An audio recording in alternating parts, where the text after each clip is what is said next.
James. And Steve and Stacey, the problem multifaceted, but everyone agrees a recently passed bill is a step in the right direction. Some say it doesn't quite go far enough, while others say legislation isn't the only answer to strengthening EMS and getting more workers out in the field.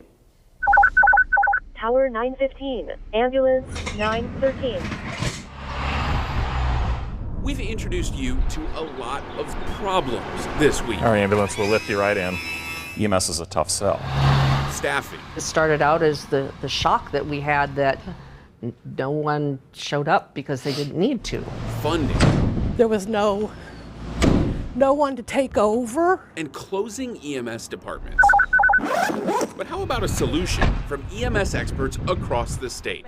The current solution? It's law. A bill signed into law by Governor Kim Reynolds last June. It's the first time that we've ever seen the words EMS and essential in the same sentence, in the same paragraph, in the same bill.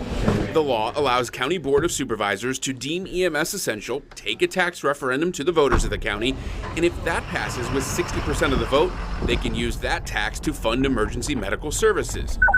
While no county has passed it yet, several are in the process, including Bremer County. We're struggling. But it's a tricky process, according to County Emergency Management Coordinator and Chipola Ambulance Director Kip Ledegi, who says ambulance districts blend through county lines across the state, which he says begs this question. Should the taxpayers of a county that have passed it be subsidizing EMS in a county that hasn't passed it? Ledegi and others in the county are working to at least get the money they need locally now. 99 different ways of 99 different patches, if every county participates. Ledegi wants EMS to be designated essential across the state. When we went around the state, one of the things that we're pleading for is we've got to have a minimum level of EMS across the state with sustainable funding. I don't know. Melanie Smith agrees. We don't want to see anybody else have to suffer or go through the grief that we've had to go through. Her son Harrison died of an allergic reaction to tree nuts. It took an advanced life support ambulance 18 minutes to get to him. I just think it's a big deal for them to maybe take the next step and make it essential throughout the whole state. I've gone available. An essential service across the state would mean an ambulance would be required to show up anytime you dial 911. Where that funding would come from is anyone's guess. We've never had anybody say they disagree with us. The issue is, even you may agree with us, but how are we going to do this? It's going to take money and it's going to take people.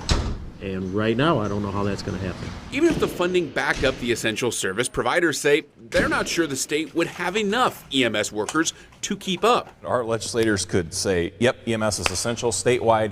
Here's $1 billion, whatever it costs, right? Money's no object. Sure. We still don't have the providers to provide the coverage. Which is fixed, according to McCulloch, by giving EMS an identity, having more competitive pay, and supporting EMS workers.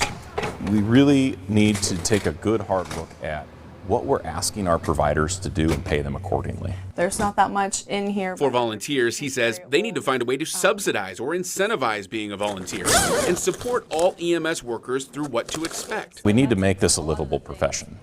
We cannot expect our responders to work 60, 70, 80 hours a week. We'll be responding to that. The alternative is fewer employees, fewer volunteers, and less help to serve you when you dial 911. It's important for people to get involved in their communities. That's how we stay alive. A lot of problems adding up to one big one that could impact your family when you need help. Now, important to note here, none of the families we talked to who lost their loved ones were bad-mouthing EMS or the workers in it. They all support the workers who tried to save the life of their loved one. But they tell me the system is broken. They want to see that fixed. They want a properly funded essential EMS service across the state of Iowa. Steve? All right, James, thank you very much. Very important series. Our reporting on this topic is not over. If you have a tip or something you think we should add to this series of reporting, please send an email to james.stratton@hearst.com.